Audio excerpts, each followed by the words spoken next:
Hey there. Hopefully I did this correct. But for Module 4, looking at the NORML, it stands for the National Organization for the Reform of Marijuana Laws. It's an organization focused on reforming cannabis laws, reducing criminal penalties for cannabis use, and promoting the normalization and legalization of cannabis. They have a lot of different informational tabs and resources on their website. A lot of them are meant for information, and some of them are meant for the purpose of a call to action as far as a political sense.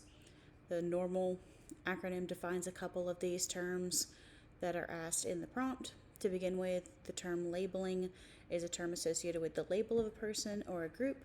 Normally, in the deviant sense, for example, they use the term drug user or criminal would be a label with a negative connotation. The next term is tertiary labeling, and it has the associations of what the connotation of the label has, whether that's redefining the label or embracing the label.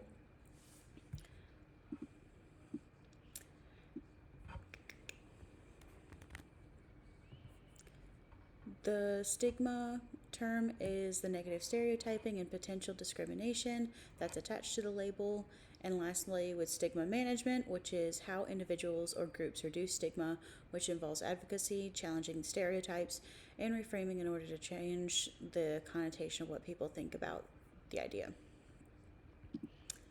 Starting off with the next one, the evidence behind that is NORML is definitely an advocacy website that discuss how marijuana users in many jurisdictions are labeled as criminals or drug addicts and are deviant people.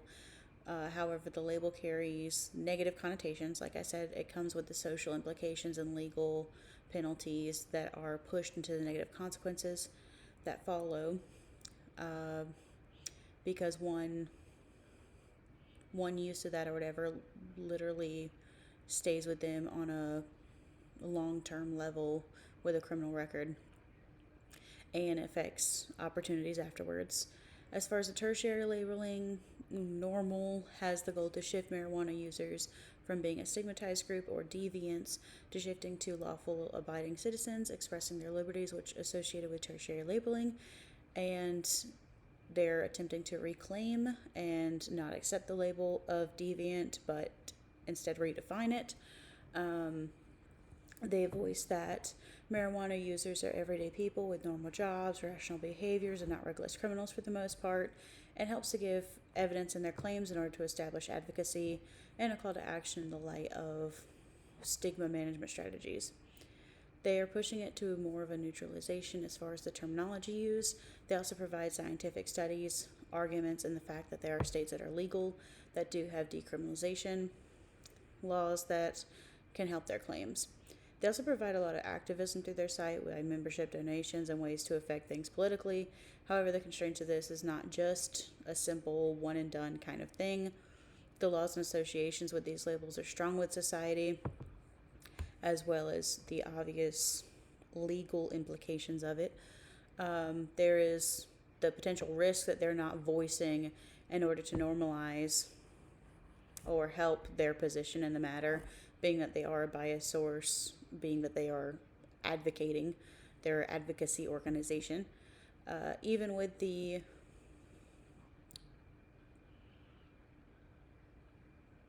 I lost my place.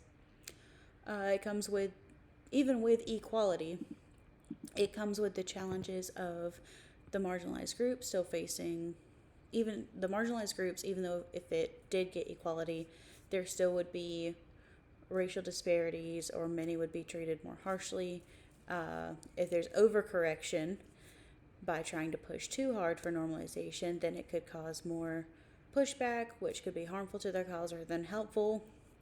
However, with their success, the whole thing is about advocacy and public opinion shift, as well as informing and advocating for these legal reforms. In many states, either advocacy for decriminalization or to completely legalize marijuana for medicinal or recreational use, therefore, it is legal. It would aid in reducing the legal stigma and labeling and would reduce consequences or simply just solve that problem in general as well.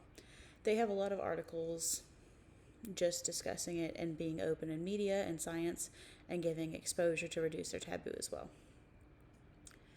One example of this is someone who is using medical marijuana for pain relief, and under prohibition, they could face discrimination, employment issues, and societal stigma, or even criminalized. However, with a different label, such as a medicinal user or patient, these terms are more widely acceptable and comes with less negative assumptions. If they're in a state that also protects their rights as a medicinal user, then it also contributes to their well-being and reducing the societal stigma around it. The particular phrases of labeling and stigma is around the advocacy part, which makes a big difference in the verbiage between the former deviant user to a lawful patient. And then moving on to the second website, the NAAFA stands for the National Association to Advance Fat Acceptance. They advocate for accessibility practices that accommodate varying body types. They advocate for legal protections in regards to size discrimination. As well, they share information as far as resources, newsletters, and community support. The website uses the term fat because it is trying to destigmatize the kind of terminology and redefine the stereotype associated with it as far as lazy, unhealthy, or lacking willpower. They also discuss fat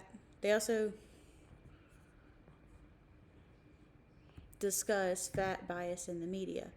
They understand and acknowledge that the term fat in society has negative connotation, and therefore they use this label in order to then reclaim it in regards to the tertiary labeling that they use acceptance language rather than other terms. They also challenge the idea that being fat is undesirable, and instead they flip that around to be human diversity.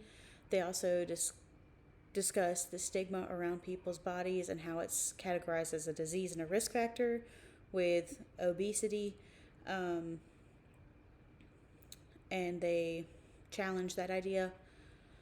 They also have a lot of resources with education, awareness, reform, health narratives in regards to weight. One of the first things that you see on the site when it pops up is advocacy and being against discrimination, and also a Southwest petition sign, which implements anti-discrimination laws as part of their evidence or research to back up their claims. They also use legal evidence, such as discussing the New York law where height and weight discrimination protects their employment and housing accommodations. They also push a lot of resources and research and media interventions as far as blogs, support groups, and things like that for exposure. However, being that they made a statement as far as medical terminology could give them some pushback, discussing that their stance on obesity, and their stance at health at every size may be controversial, especially with the scientific community. We see that stigma management and approach to this labeling in social media in society by people like reference their body type in social media. Some people discuss like what they're wearing for today or how to dress according to their body type, being positively with their, like, just very confident with their body type. Some people resist extra clothing or trying to cover a lot more. There's a lot more open communication about being mid-size or fat or whatever their body type is and being confident with it and discussing it. There has been more change over how body images are perceived to the public, especially when applied to people that fit within this body type. And that's it.